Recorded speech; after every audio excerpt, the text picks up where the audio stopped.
Ja, der er det så figur 2, og den viser iltindholdet for henholdsvis en lysflaske, en mørkeflaske og i midten en initialflaske.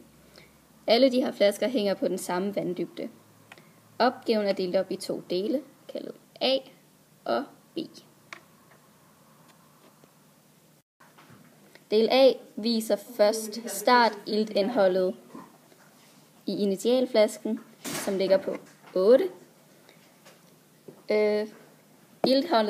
Iltindholdet er faldet i mørkeflasken til 6 på grund af respiration, da der er for mørkt til at lave fotosyntese, mens det i lysflasken er steget op til 10 på grund af, at lyset det modtager lys til fotosyntese.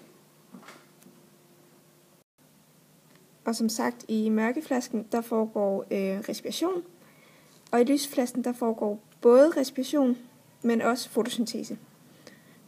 Og R, det står så for respiration, hvor at NPPP, det står for nettoprimærproduktion. Og tilsammen så udgør det så den bruttoprimærproduktion. Og så er der også del B, hvor man ligesom kan se, at eller det illustrerer, hvor små dyr og mikroorganismer, de ligesom ikke er blevet sorteret fra. Og det vil ligesom påvirke resultatet i form af, at iltindholdet, det vil falde, eller altså det vil ikke stige lige så meget, fordi der ligesom foregår ekstra respiration.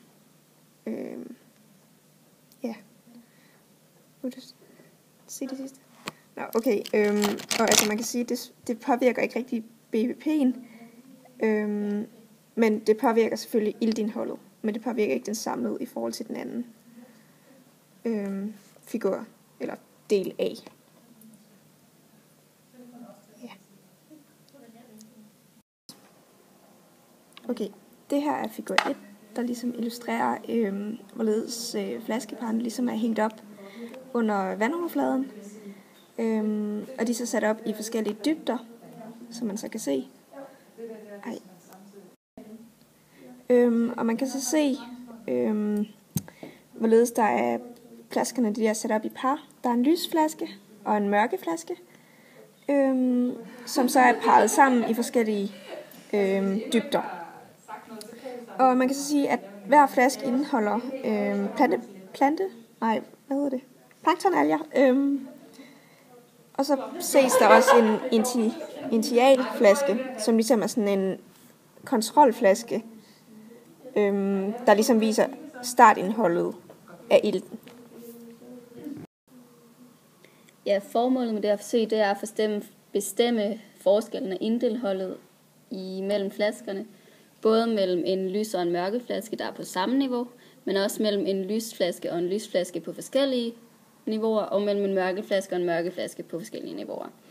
Men man må gå ud fra, at eftersom mørkeflaskerne er uafhængige af lys, så vil der ikke være en forskel på mørkeflaskerne ud fra dybde, men på lysflaskerne, der må man tro, at der er et højere iltindhold i de lysflasker, der er tættere på vandoverfladen.